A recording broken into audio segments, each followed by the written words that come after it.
आणि यानंतर एक मोठी बातमी, राहुल गांधींनी शिवजयंतीनिमित्त ट्विट केलेलं आहे।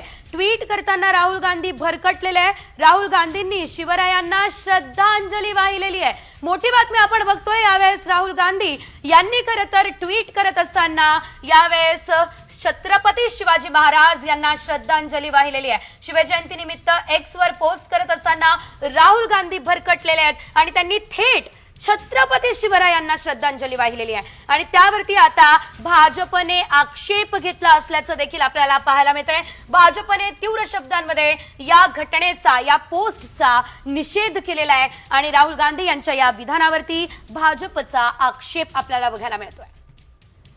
छत्रपती शिवाजी महाराज यांच्या आज जयंतीनिमित्त पोस्ट ही एक्स वरती राहुल गांधींनी शेअर केली आणि त्या दरम्यान पोस्ट करत असताना राहुल गांधी मात्र भरकटले असल्याचं आपल्याला बघायला मिळतंय। राहुल गांधी यांनी थेट छत्रपती शिवाजी महाराज यांना श्रद्धांजली वाहिलेली आहे।